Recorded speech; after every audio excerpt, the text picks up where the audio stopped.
Welcome to BRK news. అందరికీ ఉగాది పండుగ శుభాకాంక్షలు. ఉగాది అనగానే మనకు గుర్తొచ్చేది ఉగాది పచ్చడి, షడ్రుచుల సమ్మేళనం అని చెప్తూ ఉంటారు. అయితే ఇది మన జీవితానికి ఎలా ఆపాదించుకోవాలి, ఏం నేర్చుకోవాలి, మనం వివరాలు తెలుసుకుందాం. మనతో పాటు ఉన్నారు ప్రముఖ ఆధ్యాత్మికవేత్త, family counsellor and motivational speaker Usha Vemuri గారు. అమ్మ నమస్తే. నమస్తే. ఎలా ఉన్నారు? చాలా బాగున్నాను. థ్యాంక్ యూ సో మచ్ అమ్మ. అంటే ఒక ప్లెజెంట్ ఫేస్ని చూసిన ఫీలింగ్ వస్తుంది. Thank you. ఎంతో మందికి కౌన్సిలింగ్ ఇస్తూ ఉంటారు, ట్రైనింగ్ ఇస్తూ ఉంటారు, ఎన్నో ఇబ్బందుల్ని వాళ్ళ నుంచి దూరం చేస్తూ ఉంటారు. అయితే అవన్నీ మనలోకి తీసుకోకుండా మళ్ళీ అదే చిరునవ్వుతో మా ముందుకు వచ్చి ఇంటర్వ్యూ ఇస్తూ ఉన్నారు. థ్యాంక్ యూ సో మచ్ అమ్మ. అయితే ఉగాది పండుగ, ఉగాది పండుగ అనగానే తెలుసు, షడ్రుచుల సమ్మేళనంతో ఒక పచ్చడి ఉంటుంది. దాని నుంచి మనం చాలా నేర్చుకోవాలని చెప్తూ ఉంటారు. ఏదైనా ఒకటి ఖచ్చితంగా ఈరోజు తీసుకోవాలి అని పెట్టారు పెద్దలు అంటే దాని వెనక సైంటిఫిక్ రీజన్ కూడా చాలా ఉంటుంది. మీకు ఉగాది పండుగ శుభాకాంక్షలు తెలుపుతూ ఏం చెప్తారమ్మా దీని గురించి? బీఆర్కే న్యూస్ ఛానల్లో ప్రేక్షకులందరికీ కూడా విశ్వావసు నామ సంవత్సర ఉగాది శుభాకాంక్షలు. ఇది తెలుగు సంవత్సరాది ప్రకారం మనకి 39వ సంవత్సరం అని చెప్తారు. మనకి తెలుగు సంవత్సరాదులు 60, మనకి తెలుసు కదా, 60 పేర్లు ఉంటాయి దానికి. ఆ సంవత్సరం పేరులో 39వ సంవత్సరం అయిన సంవత్సరం పేరు విశ్వావసు. ఈ విశ్వావసు అంటే కూడా కొంతమంది, నిన్ననే మైలవరపు వారిని కలవడం జరిగింది, వేరే ఫోన్లో మాట్లాడినప్పుడు వారి గురించి ప్రస్తావించుకుంటున్నప్పుడు ఆయన అన్న మాట జ్ఞాపకం వచ్చింది నాకు. ఒకసారి చెప్పినప్పుడు ఏమన్నారు అని, కొత్త సంవత్సరం గురించి మాట్లాడుతూ ఆయన ఏమన్నారంటే, ఈ సంవత్సరం అందరికీ కూడా డబ్బులు బాగా వస్తాయి, ధనధాన్యాలు, ధనం బాగా వస్తుంది అంటే. అంతవరకే కాదు కదా సంవత్సరం అంటే. ఇప్పుడు మీరు అడిగిన ప్రశ్నకి నేను దీన్ని ఇంట్రొడక్షన్ లాగా చెప్తున్నా. ధనం ఒకటి ఉంటే సరిపోతుందా? ఆరోగ్యం, మనశ్శాంతి, అవును కదా, సంతోషం, అవన్నీ మటుకు ఇంకా మళ్ళీ ఎవరి దీన్ని బట్టి వాళ్ళకు ఉంటుంది. ధనం మటుకు అందరికీ బాగా ఉంటుంది. ఈ సంవత్సరం ప్రత్యేకత అన్నారు. సో సంవత్సరం గురించి మనం తెలుసుకున్నప్పుడు తిదివార నక్షత్ర గ్రహము యోగము అవన్నీ తెలుసుకుంటే, యాజ్ ఏ కౌన్సిలర్ నాకు అనిపించింది ఏమిటంటే, తెలుసుకుని ఉండడం వల్ల ప్రిపేర్డ్నెస్ ఉంటుంది. చాదస్తంగా భయపడాల్సింది ఏమీ లేదు ఇందులో. ఇప్పుడు నిన్ననే మనం చూసాం, మనం 2 రోజులు కూడా కాలేదు, సునీత విలియమ్స్ అక్కడి నుంచి తిరిగి వచ్చిన సందర్భం ఎంతో గర్వించాం. ఆవిడ అక్కడ ఉన్నప్పుడు, స్పేస్లో ఉన్నప్పుడు రోజుకి ఎన్ని చంద్రోదయాలు, ఎన్ని సూర్యోదయాలు చూశారు? కొన్ని వేలు, ప్రతి గంటన్నరకి. మనం భూమి మీద ఎన్ని చూస్తున్నాం అంటే, ఆ గ్రహాల ఎఫెక్ట్ మన మీద ఉందా లేదా? తప్పకుండా ఉంది. ఒప్పుకున్నా ఒప్పుకోకపోయినా సైన్స్ చెప్పింది అదొక సైన్స్. ఆస్ట్రాలజీ, ఆస్ట్రానమీ ఇవన్నీ కూడా సైన్స్లే. ఖగోళ శాస్త్రం అంతా కూడా సైన్స్. ఆ ప్రభావం మన మీద ఎలా ఉంటుంది అని చెప్పేదే పంచాంగం. వానలు ఎప్పుడు పడతాయి కాబట్టి నమ్మి తీరాలి. మనం గాలిని నమ్మము అని అనడం ఎంత మూర్ఖత్వమో, గ్రహాలు వాటి ఎఫెక్ట్ మన మీద ఉండదు అనడం కూడా అంతే మూర్ఖత్వం. దాన్ని కూడా ఒక సైన్స్లా చూడాలి. భయపడాల్సింది ఏం లేదు. మనం ఏం చేసుకుంటే బాగుంటుంది? ఎండలో వచ్చాను ఇప్పుడు, గాగుల్స్ పెట్టుకుంటాం, గొడిగేసుకుంటాం, వెళ్తాం, అవును, ప్రయాణం మానుకోం కదా. అలాగే మనకి ఏదైనా సమస్య ఉంది అన్నప్పుడు ఆ సమస్యని ఎలా తగ్గించుకోవచ్చు, డైవర్ట్ చేసుకుంటూ దైవారాధన, ఒక మంచి ఫ్రెండ్తో ముచ్చటించుకుని సలహాలు తీసుకోవడమా, నాకు పాటలు ఇష్టం అంటే పాటలు వింటూనా, ఒక మంచి పుస్తకం చదువుకోవడం ద్వారానా నన్ను నేను ఎలా ఆనందం వైపు మళ్ళించుకుంటాననేది నా స్వభావం, నా వ్యక్తిత్వం మీద ఆధారపడి ఉంటుంది. అటువైపు ఉండండమ్మా అని చెప్పడమే ఈ ఉగాదిలో ఉండే పరమాత్మ. ఇంకొకటి, ఇప్పుడు 6 షడ్రుచులు అన్నాం. 6 షడ్రుచులు విడివిడిగా మనం తీసుకుంటే మనకి వెంటనే, ఎందుకంటే తీపి ఎక్కువ తింటే మొహం మొత్తుతుంది, చేదు అసలు తినలేం కదా, కారం ఎక్కువైతే తినలేం, ఉప్పు ఎక్కువైతే తినలేం, వగరు కొంచెం పర్వాలేదు, ఎక్కువైతే తినలేం. ఇలాగా ప్రతి రుచి విడివిడిగా తీసుకుంటే దాన్ని ఆస్వాదించలేం. అదే ఉగాది పచ్చడి రోజు మొదటగా తీసుకునే ప్రసాదంగా ఉగాది పచ్చడి టేస్ట్ మనం నెక్స్ట్ ఇయర్ ఎప్పుడు వస్తుందా అని ఎదురు చూసేటట్టు ఉంటుంది ఉగాది పచ్చడి. ఎందుకని ఆ 6 రుచులే సమ్మేళనం చేసి మనం కలిపి ఒక పచ్చడి తయారు చేసినప్పుడు, భగవంతుడికి నివేదన చేసి దాన్ని ఆ రోజు మొదటి ఆహారంగా, ప్రసాదంగా తీసుకున్నప్పుడు అద్భుతమైన ప్రక్రియ అది. ఎందుకంటే మీరు ఇందాక అన్నారు దాని వెనక సిగ్నిఫికెన్స్ ఏంటి అని. నాకేమనిపిస్తుంది అంటే, ఒక ఆధ్యాత్మికవేత్తగా ప్రసాద బుద్ధి అలవడుతుంది. ఫస్ట్ ప్రసాద బుద్ధి అంటే, ఈరోజు నాకు ధనయోగం ఉంది, రేపు ఆరోగ్యం బాగలేదు, ఎల్లుండి మానసికంగా ఒక చింత వచ్చింది, ఏదైనా నేను భగవంతుడి ప్రసాదంగానే తీసుకుంటాను. అంటే ఇప్పుడు ఇందులో 6 రుచులు ఏం చెప్పుకున్నాం? తీపి, చేదు, కారము, ఉప్పు, వగరు, పులుపు, 6 రుచులు చెప్పుకున్నాం. 6టికి 6 కూడా మనకేంటో తెలుసు. బెల్లము తీపికి, తర్వాత కారంకి చాలా మంది పచ్చిమిరపకాయ అది అంటారు, ఎండుకారం వేస్తారు, ఎండు కారం అంటారు. కాదమ్మా, అవన్నీ ఏంటంటే మనం సాత్వికంగా మనం ఒక సాధనలో ఉండి భగవంతుడికి నివేదన చేసేటప్పుడు కొన్ని పదార్థాలు మనం నివేదనకి వాడం. మనలో కూడా 3 గుణాల కలయికే మనిషి, సత్వ రజస్ తమో గుణాలు. తమో గుణాన్ని రజోగుణాన్ని పెంచేవి మనం ప్రసాదంకి ఎక్కువ వాడం. అందుకే ఉల్లి వెల్లుల్లి వాడం ప్రసాదాల్లో, తమో గుణాన్ని పెంచుతాయి అవి. భగవంతుడికి నివేదన చేసే దాంట్లో మనం కారము కానీ పచ్చిమిరపకాయ కానీ వేయం. ఏం వేస్తాం దాని ప్రత్యామ్నాయం? కారం. అంటే ఆయుర్వేద పరంగా ఒంటికి ఏది మేలు చేస్తుందో మిరియం, అది వేస్తాం. నేను చాలాసార్లు అడిగాను, చాలా ఇంటర్వ్యూస్లో కూడా అడిగాను, అంటే మిరియాలు వేస్తారా లేదంటే నిజంగా కారం వేస్తారంటే చాలా మంది కారం అనే చెప్పారు, కానీ ఎందుకు నా మనసు కూడా ఒప్పుకోలేదు. లేదు, మిరియం వేస్తామమ్మా. ఎందుకంటే ఆయుర్వేద శాస్త్రం ప్రకారం కూడా మనకి ఒంటికి కారం రుచి వస్తూ ఒంటికి మేలు చేసేది, కఫము జలుబు ఇలాంటివన్నీ తగ్గించే గుణం మిరియంలో ఉంది. అది మేలు చేస్తుంది, అరుగుదలకి మంచిది, శ్వాసకోశ వ్యాధులకి మంచిది. కారం రుచి దాని నుంచి తీస్తాం. తర్వాత తీపి బెల్లం నుంచి తీస్తాం. షుగర్ వేయం మళ్ళీ. షుగర్ చాలా వాటికి పనికిరాదు నైవేద్యాలకి. అమ్మవారికి చేసే నైవేద్యాలకు కూడా మనం బెల్లమే వాడతాం. పట్టిక బెల్లం పౌడర్ కానీ బెల్లం కానీ వాడతాం. పట్టిక బెల్లము మంచిది, అది ఆయుర్వేదం కూడా మందుకు కూడా ఉపయోగపడుతుంది అది పట్టిక బెల్లం. అలాగే కెమికల్స్ ఏదైతే యాడ్ అవుతాయో ప్రాసెస్లో అవన్నీ నిషిద్ధం ఆరోగ్యానికి. ఈరోజు అదే చెప్తున్నారుగా, 6 మీకు ఒంటి తెల్లవి ఒంటికి మంచిది కాదు అని. రైస్ కానీ, సాల్ట్, వైట్ రైస్ కానీ, వైట్ సాల్ట్ కానీ, తర్వాత వైట్ షుగర్ కానీ, ఇవన్నీ మంచిది కాదని చెప్తున్నారు. ఎందుకు? ఆ ప్రాసెస్లో మీకు కెమికల్స్ అన్ని యాడ్ చేస్తారు. ఆ కెమికల్స్ మీకు హాని చేస్తాయి ఆరోగ్యంకి. సో తీపికేమో బెల్లం అయింది, కారంకేమో మిరియం అయింది. తర్వాత పులుపు, చింతపండు. అసలు మనకి వసంత ఋతువు వస్తూనే మనకి ఎలా తెలుస్తుంది? న్యూ ఇయర్ వచ్చినప్పుడు మనకి తెలియదు, ప్రకృతి మనకి చెప్పదు. ఎందుకంటే అది మనిషి తయారు చేసిన న్యూ ఇయర్. సనాతన ధర్మం ప్రకారం మనకు వచ్చిన వసంత ఋతువుతో వచ్చే ఉగాది ఎవరు చెప్పక్కల, ప్రకృతి చెప్తుంది మనకి. ఉగాది వచ్చింది, కొత్త సంవత్సరం వచ్చిందని. ఎట్లా చిగురిస్తుంది. తర్వాత అన్నీ కూడా వేప పూత వాసన, బయట వెళ్తుంటే వేప చెట్టు దగ్గర వేప వాసన వస్తుంది. తర్వాత మామిడి చెట్టుకి ఆ పూతను చిన్న చిన్న పిందెలు, అంతా ప్రకృతి అంతా శోభాయమానంగా ఉంటుంది. ప్రతి చెట్టు చిగురిస్తుంది ఈ సీజన్. ఆ చిగురు చూడంగానే ఓహో వసంత, కోయిలేమో కుహు కుహు కోయిల అనగానే వచ్చి ఎందుకు ఇప్పుడే ఎందుకు వస్తుంది, వసంత ఋతువు వచ్చింది. అవును, ఇండికేషన్, అది ఇండికేషన్, అట్లా తెలుస్తుంది. అలా మనకి వేప పువ్వేమో దీనికి వగరుకి, తర్వాత చేదుకి వేప పువ్వు, వగరుకి లేత మామిడి పింద. ఇప్పుడు మామూలుగా చాలా మంది అనుకుంటారు అది పులుపుకి ఏమో అని, అసలు కానే కాదు, చింతపండు. అంటే ఈ సీజన్ లో మనకి సీజన్స్ మారేటప్పుడు వచ్చేది కూడా మనకి చింతపండు బెల్లము కూడా కొత్తగా వచ్చి ఉంటాయి. అవును, అన్ని కొత్తగా చెప్తారు, అన్ని కొత్తవి. కొత్త సంవత్సరం అసలు యుగం మొదలుపెట్టింది ఉగాది రోజు. బ్రహ్మ సృష్టి చేయడం మొదలుపెట్టింది ఉగాది రోజు. కాబట్టి ఆ రోజు సృష్టి జరిగేవన్నీ కూడా ప్రకృతి కూడా శోభాయమానంగా సృష్టి అప్పుడే జరిగినట్టుగా ఉంటుందన్నమాట. అవి తెచ్చుకుని దాంతో మనం కలగలుపుగా ఈ 6 కలిపి చేసుకునే పచ్చడికి అది ప్రసాద బుద్ధితో స్వీకరించాలంటారు. అంటే ప్రసాద బుద్ధి అంటే ఎలాంటిదంటే, ఇప్పుడు మనం పూర్వజన్మ అంటే కొంచెం మనం మరీ గంభీరంగా చెప్తున్నాం అనుకోకపోతే, ఒకటే ఇంట్లో ఉన్న మనుషులకు కూడా ఒకలాగా కర్మలు ఎందుకు లేవు, ఒకలాగా డెస్టినీ ఎందుకు లేదు అంటే మన పూర్వజన్మను మనం నమ్మాలి. రాబోయే జన్మ కూడా ఇప్పుడు మనం ఉన్నదానికి హేతువు. ఇప్పుడు ఎలా ఉన్నామో దాన్ని బట్టి వచ్చే జన్మ వస్తుంది. అలా అనుకున్నప్పుడు ఇప్పుడు మనం గనక పూర్వజన్మలో చేసినవన్నీ ఇప్పుడు అనుభవిస్తున్నాము అనుకుంటే దాని ఫలితం ఏది ఇవ్వాలో భగవంతుడు ఒక ఫలప్రదాతగా మనకి ఇస్తున్నాడు.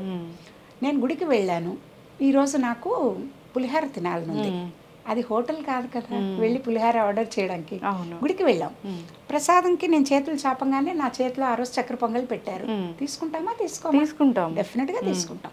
ఎందుకు? భగవంతుడు నాకు ప్రసాదంగా ఈరోజు చక్కెర పొంగల్ ఇచ్చారు, ఇది నాకు ప్రాప్తం అని కళ్ళకద్దుకుని ప్రసాదం తీసుకున్నాం. ఉగాది పచ్చడిని కూడా నివేదన చేసి ప్రసాద బుద్ధితో గనక స్వీకరిస్తే జీవితంలో వచ్చే తీపి, చేదు, కటువు, తర్వాత పులుపు, ఉప్పు ఏదైనా సమపాళ్లలో మనం స్వీకరించి, బాధ వచ్చినా ఎక్కువ బాధ అయ్యో నాకే బాధ ఎందుకు వచ్చిందని అనుకోకుండా, సంతోషం వచ్చినా ఎగిరెగిరి పడకుండా స్థితప్రజ్ఞులాగా ఈక్వానిమిటీ.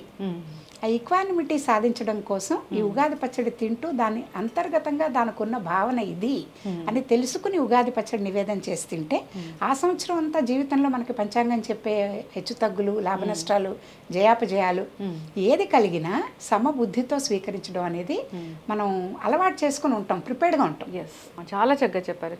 చక్కటి విశ్లేషణ. అసలు అంటే ఇప్పుడు పంచాంగం ఎందుకు వింటాము, పంచాంగంలో చెప్పే చూసి అందరూ భయపడతారు అట్లా కాకుండా అది ఒకవేళ ఉంటుందేమో దానికి మీరు సన్నద్ధంగా ఉండండి, దానికి మీరు జాగ్రత్తలు తీసుకోండి అనేది దీని అంతరార్థం అని చెప్పారు చూసారా. చాలా చక్కటి విశ్లేషణ. అది కరెక్ట్. ఎందుకంటే భయపడేది ఏముంది, ఇప్పుడు మనకి అది కూడా ఇండికేటివ్. ఇది అన్ని ఎలా ఉంటాయంటే ఇప్పుడు మనకి రిస్క్ ఫ్యాక్టర్స్ అని హెల్త్కి ఎట్లా అయితే మనం కొన్ని చెప్పుకుంటామో ఇలా ఉంటే ఫ్యామిలీలో ఉంటే అది రావచ్చు, ఒబేసిటీ ఉంటే రావచ్చు, హై బీపీ ఉంటే రావచ్చు అని చెప్తాం. అంటే హై బీపీ ఉన్న అందరికీ వస్తుందని కాదు. అలాగే ఇప్పుడు ఈ 27 నక్షత్రాల గురించి చెప్పేటప్పుడు మళ్ళీ ఒక్కొక్క నక్షత్రంలో 4 పాదాలు. అవును. సో ఒక ఫస్ట్ పాదం వాళ్ళకి ఒకలా ఉండొచ్చు, మూడో వాళ్ళకి ఒకలా ఉండొచ్చు. అమ్మో అలా చెప్పారు కదా అని కుంగిపోయి బాధపడాల్సింది ఏమీ లేదు. మనకి ఇండివిజువల్గా మన జాతకం ఎలా ఉందో, హెచ్చుతగ్గులు ఎలా ఉన్నాయో దాన్ని బట్టి ఎలా అయితే మనకి డయాగ్నైజ్ చేయించుకుని ఒక రిపోర్ట్స్ తీసుకుని డాక్టర్ దగ్గరికి వెళ్తామో అలాగే ఆస్ట్రాలజీ దగ్గరికి వెళ్ళినప్పుడు కూడా మన జాతకము, మన టైము, మనం ఎప్పుడు పుట్టామనేది అవన్నీ తీసుకుని వెళ్తే నిజంగా అది మనకు ఉన్నదా లేదా అనేది. లేకపోతే చిన్న చిన్నవి ఏమైనా ఉంటాయి. ఇప్పుడు అమ్మవారిని స్తోత్రం చేసుకోమనో, సుందరకాండ చదువుకోమనో, రామరక్ష స్తోత్రం చదువుకోమనో. ఇప్పుడు ఈ నవరాత్రులు చాలా చాలా పవర్ఫుల్. ఉగాది నుంచి శ్రీరామనవమి వరకు ఎన్నో సాధన, వసంత నవరాత్రులు సాధన మార్గాలకి చేస్తారు. అలా చేసేటప్పుడు మీకు ఏ గ్రహంకి ఏది బాగాలేదో, లేకపోతే మనశాంతి కరువు అవుతుందని తెలిసిందో దానికి ప్రత్యామ్నాయంగా మీరు ఇంట్లో ఏదైనా ఒక బాధ వస్తే ఎలా అయితే తల్లిని మనం శరణు వేడతాము, అమ్మ నాకు ఇది బాగాలేదమ్మా అని చెప్పుకుంటాము, విశ్వజననికి చెప్పుకుంటే ఆవిడ ఏం చేస్తుంది, నన్ను రోజు ఒక్కసారి అట్లా తలుచుకోమని ఆవిడ చెప్పదు. మనం తలుచుకుంటే గ్రాటిట్యూడ్ చూపించుకోవడం. అంటే మనకి ఇంత చేసిన ఆవిడకి నేను రోజు మేము తలుచుకుంటున్నాం అమ్మా. ఇప్పుడు మనకి బ్రెడ్ అండ్ బటర్ ఎవరిస్తున్నారో ఎంప్లాయర్కి రోజు ఒక నమస్తే పెడతామా, గుడ్ మార్నింగ్ చెప్తామా. అలాగే సృష్టి చేసిన అమ్మవారికి భగవంతుడు, అమ్మవారు పరాశక్తి ఏది నానండి, ఆ శక్తికి మనం అంతకంటే చాలా చాలా తక్కువ అనే గ్రహింపు బుద్ధితో అణిగిమణిగి ఉండి వాళ్ళు ఇస్తున్న దానికి అణుకువగా కృతజ్ఞత బుద్ధితో గనక ఉండగలిగితే అదే పూజ. ఎస్, ఖచ్చితంగా అమ్మ. చాలా చక్కటి విశ్లేషణ, చక్కటి మాటలు కూడా అందరూ పాటించాలి. ఈ ఉగాది పండుగ రోజు మనం ఎందుకు ఈ షడ్రుచుల సమ్మేళనంతో చేసిన ఉగాది పచ్చడి తీసుకోవాలని శాస్త్రం ఎందుకు చెప్పింది అంటే మన జీవితం ఇలా ఉంటుంది, ప్రతిదాన్ని మనం ఆస్వాదించాలని. అసలు ఉదయం లేచిన దగ్గర నుంచి ఈవినింగ్ వరకు ఆ రోజు అసలు ఎలా గడపాలి, అసలు ఆ రోజు దినచర్య అసలు ఎలా ఉండాలి అంటే మామూలుగా ఇవి చెప్పేది కూడా రోజు మొత్తాన్ని ఈ ఖగోళ శాస్త్రం చేసిన వాళ్ళే 3 గంటలకి ఒక్కొక్క యామం అని నిర్ణయించారు. 24 గంటలని 8 యామాలుగా డివైడ్ చేశారు. అన్నిటికీ బెస్ట్గా సాత్విక సమయం, ఇందాక నేను చెప్పినట్టుగానే సత్వరజస్తమో గుణాలు ఉండే సమయం రోజు మొత్తంలో కూడా ఉంది. మీరు ఎంత ట్రై చేసినా మధ్యాహ్నం కానీ మిడ్ నైట్ కానీ పని చేయలేరు చూడండి. అవును. తిన్నాక చిన్న నాప్ తీయాలనిపిస్తుంది. అంటే బాడీ కొంచెం రెస్ట్ కోరుకుంటుంది, మైండ్ కూడా డల్ అవుతుంది. సో అదంతా దేన్ని బట్టి ఉంది, టైం. ప్రతి దానికి టైం చాలా ఇంపార్టెంట్. అందుకని ఏం పని చేస్తున్నాం అనే దానికి. సో ఏం చెప్పారంటే బ్రాహ్మీ ముహూర్తం అని ఒకటి ఉంది. ప్రతిరోజు పొద్దున 3కి మొదలవుతుంది. 3-3:30 మధ్యలో సన్ రైజ్ని బట్టి ఒక 5 నిమిషాలు 6 నిమిషాలు ఇటు అటు. సో 48 నిమిషాలకి ఒక ముహూర్తం. ఆ ముహూర్త కాలంకి ఆ టైంకి ఎఫెక్ట్ ఏంటి అనేది మారిపోతుంది. ఆ చార్ట్స్ నేను చాలామందికి నాకు దొరికిన వీటిది గత 30 ఏళ్ళుగా పంచుతూనే ఉన్నాను. ఈ 24 నిమిషాలు ఏమిటి, నెక్స్ట్ 24 నిమిషాలు ఏమిటి అని. మీరు పురోహితుడి దగ్గర వెళ్ళక్కర్లేదు. అది దగ్గర పెట్టుకుంటే మీరు ఏదైనా మంచి పని చేయాలనుకున్నప్పుడు ఓహో ఈ టైం నాకు బాగుందా లేదా, ఫేవరబుల్ గా ఉందంటే చేసేసేయడం. యూనివర్సల్ గా ఒకటి ఉంటుంది, universal chart. Okay, wherever you are అక్కడ దీన్ని బట్టి టైం. ఆ టైం ప్రకారం మీకేంటి 8 రకాల రిజల్ట్స్ ఉంటాయి. ఆ రిజల్ట్ ఏంటో చూసుకోవడం. అంటే మీకు ధనయోగం, జయం. ఇప్పుడు జయం అనుకోండి, మీరు ఏదైనా ఇంపార్టెంట్ పని మీద వెళ్తున్నప్పుడు జయం ఉన్న యోగం టైంలో మీరు వెళ్తే ఆ పని మీకు సక్సెస్ఫుల్ అవుతుంది. ఏ బ్రాహ్మడు చెప్పాలి, ఏ పురోహితుడు చెప్పాలి, అవసరం లేదు. అలా మీకు ఈ ముహూర్తం అనేది ప్రతిరోజు కూడా ఉంది, 48 మినిట్స్. ఆ ముహూర్త కాలం మంచి టైం చూసుకుని బ్రాహ్మీ ముహూర్తంలోనే లేచి ముందు రోజే మనం దేవుళ్ళు అదంతా క్లీన్ చేసి పెట్టేసుకోవాలి. ఎందుకంటే ఆ రోజు క్లీనింగ్ అదంతా చాలా లేట్ అవుతుంది. పూజ కూడా ఈ రోజు మనం ప్రకృతి తెల్లవారే లోపల మనకి పూజ, ఈ ఉగాది పచ్చడి తయారు చేసి నివేదన అయిపోవాలి. తెల్లవారే లోపల లోపల తెల్లవారే లోపలే అంటే మరి 3:30 అందరికీ నాట్ పాసిబుల్. ఉగాది పచ్చడి, ఓకే, ఉగాది పచ్చడితో డే స్టార్ట్ చేయాలి. అది మీకు ఆయుర్వేద పరంగా కూడా దేహంలో మీకు ప్రతి ఆర్గన్ కి అది చాలా హెల్ప్ చేస్తుంది. అది దాని ఆయుర్వేదిక్ ప్రాపర్టీస్ కూడా ఉన్నాయి ఆ మందుకి. అది మీకు ఇయర్ లాంగ్ ఇప్పుడు విటమిన్ ఏ అండ్ డి, ఇప్పుడు మామిడికాయ మామిడి పండు తింటే ఇయర్ అంతా దానికి కావాల్సిన విటమిన్ ఏ అంతా సోర్స్ ఎలా వస్తుందో ఈ ఉగాది పచ్చడి సంవత్సరంకి ఒకసారి తినేది మీకు ఎఫెక్ట్ ఇయర్ అంతా పనిచేస్తుంది. అంత మెడిసినల్ ప్రాపర్టీస్ ఉన్నాయి అందులో. పురుగుల్ని చంపేస్తుంది వేప పువ్వు, పొట్టలో ఉన్న పురుగులు. అంతేగా వేప తెచ్చుకుని కొనుక్కుంటున్నాం ఈ రోజుల్లో మనం, న్యాచురల్ గా దొరుకుతున్నాయి. మంగళ స్నానం ఆ రోజు స్నానం కూడా అభ్యంగన స్నానం, మామూలు స్నానం కాకుండా ఒళ్ళంతా నూనె, నువ్వుల నూనె రాసుకుని తల నుంచి కాళ్ళ వరకు స్నానం చేయడం అనేది పద్ధతి. ఊరికనే వెళ్ళి మనం రోజు హడావుడిగా స్నానం చేసే స్నానం కాదు ఆ రోజు చేయాల్సింది. ఇంట్లో పెద్దవాళ్ళు ఉంటే గనక ఆశీర్వచపూర్వకంగా వాళ్ళ తల మీద కొంచెం నూనె మర్దన పెట్టి తలకంటి తర్వాత మిగతా ఆ నూనెంతా మనం రాసుకుని స్నానం చేయడం. ఆ స్నానం చేసే నీటిలో కూడా సీజన్ మారినప్పుడల్లా మనకి ఒకలాంటి దురదలు, డ్రై అయిపోవడము అట్లాంటివన్నీ ఉంటాయి కదా. వేప ఆకులు ఈ సీజన్లో వచ్చేవి, కొన్ని వేపాకులు ఆ నీళ్ళల్లో వేసుకుని కొంచెం పసుపు, చిటికెడు పసుపు, ఎలా అయితే నేల తుడిచే నీళ్ళల్లో ఈగలవి రాకుండా నెగిటివ్ ఎనర్జీ ఉండకూడదు అంటే కొంచెం రాళ్ళు ఉప్పేస్తుడం అంటాము, అట్లాగే కొంచెం పసుపు కొంచెం ఉప్పు వేసుకుని మీకు ఇంకేమైనా వేరేది జవ్వాజీ అలాంటి సువాసనకి ఏమైనా వేసుకుంటే వేసుకోవచ్చు. ఆ నూనె పట్టించాం కదా బాగా రాసుకుని సునిపిండితో నలుగు పెట్టుకుని స్నానం చేస్తే గనక శరీరపరంగా ఉండే రుగ్మతలు, డెడ్ స్కిన్ పోవడము, తర్వాత డ్రైనెస్ అది తగ్గడము, బ్లడ్ సర్క్యులేషన్ బాగా జరగడం, ఇవేమో మామూలుగా వచ్చే ప్రాపర్టీస్. అంటే అలా చెప్తే అందరూ వినరని, పండగంటే ఇలాగే చేయాలి, ఇది శాస్త్రం అన్నారు. మన శాస్త్రం ఏదైనా ఆరోగ్యపరంగా మనకు మేలు చేసేదే చెప్పారు. మెడిసినల్ ప్రాపర్టీ ఉన్నదే చెప్తారు, అదే చెప్పారు, అందరికీ మేలు చేసేదే. సో అంతవరకు స్నానం అయ్యాక ఇది నివేదనకేమో ఇది రెడీ చేసుకోవడం, పానకం, వడపప్పు, తర్వాత పండు, చల్లిమిడి, తర్వాత పళ్ళు, ఉగాది పచ్చడి, ఇవి మెయిన్ ముందు పెట్టేసేయాలి పొద్దున. పానకం ఈ రోజు చేస్తామా? 9 రోజులు చేయాలమ్మా. ఓహో, ఈ రోజు ఉగాది నుంచి శ్రీరామనవమి వరకు. మీకు శ్రీరామనవమిదే గుర్తుంటుంది, ఎందుకంటే ఆ రోజు కళ్యాణం చేస్తారు, అందరికీ ఇస్తారు కాబట్టి. నవరాత్రులు, వసంత నవరాత్రులు చాలా మందికి దీక్షా రోజులు. ఇలా మనకి సంవత్సరంలో 2 సార్లు వస్తాయి. ఇప్పుడు వసంత నవరాత్రులు ఒకటి, దసరాల్లో వచ్చేది దేవి నవరాత్రులు ఒకటి.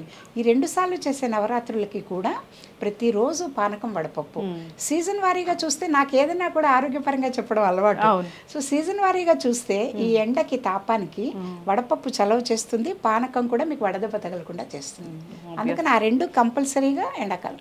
అండ్ అమ్మవారికి మనం పూజించే దేవుడికి కూడా పానకం, వడపప్పు ప్రతిరోజు చేయాలి. ఇది ఎవరివి నవరాత్రులు అంటే శ్రీరాముడికి, అవి దేవికి.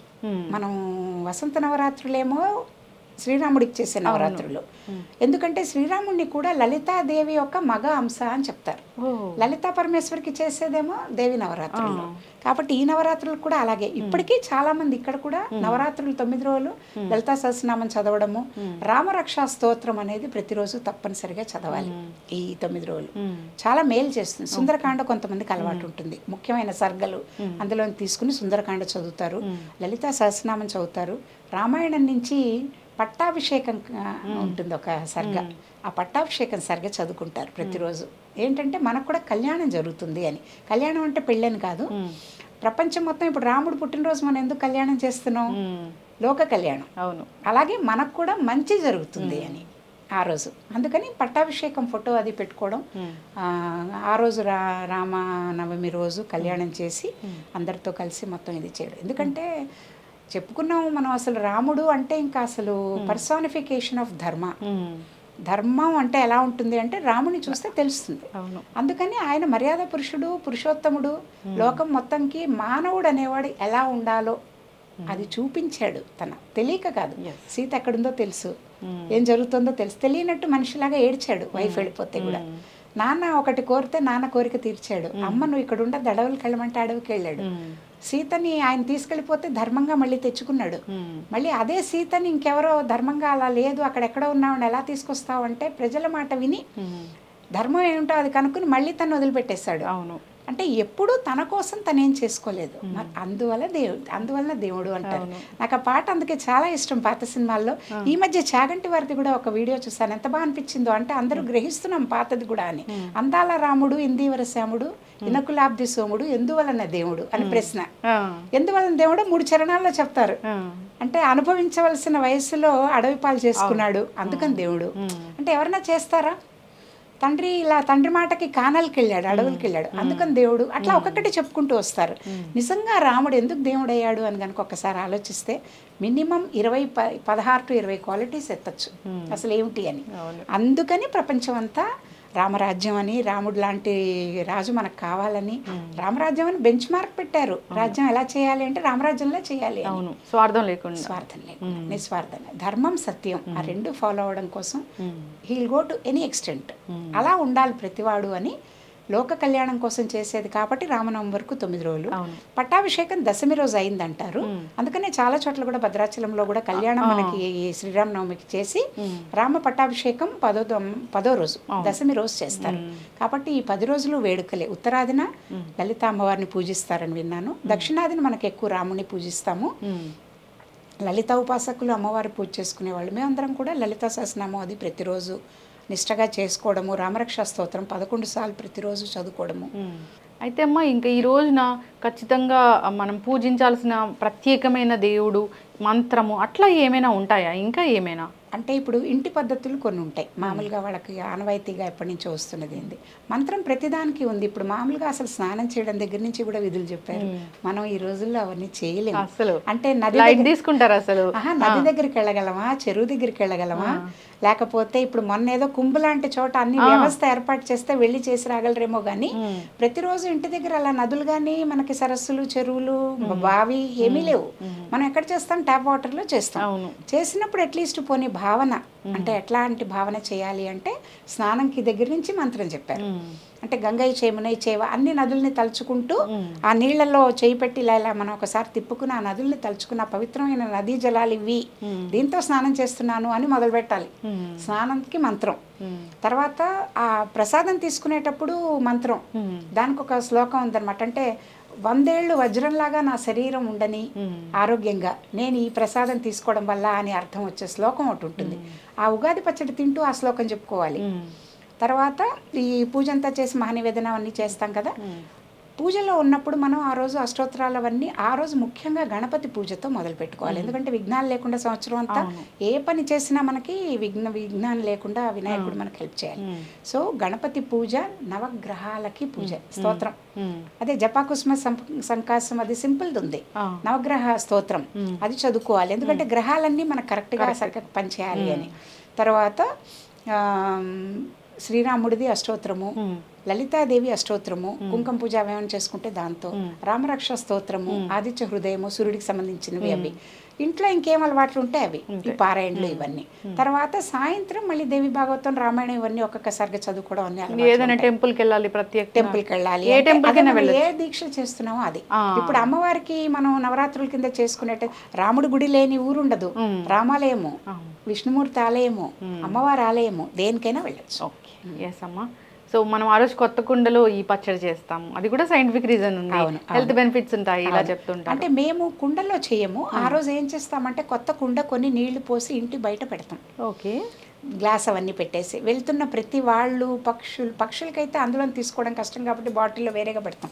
ఇలా ముంతల్లో కొత్త మట్టి వీటిల్లో నీళ్లు పోసి పెడతాం ఇంటి బయట పక్కకి. ఈ పక్షులు అవి అటు వెళ్తూ ఆ నీళ్లు తాగుతాయి. పాపం ఎండా ఇదైతే వస్తూ వెళ్తున్న వాళ్ళు ఆ కుండలోంచి నీళ్లు తాగుతారు. సో ఆ రోజు కొత్త కుండ ఏర్పాటు చేస్తాం.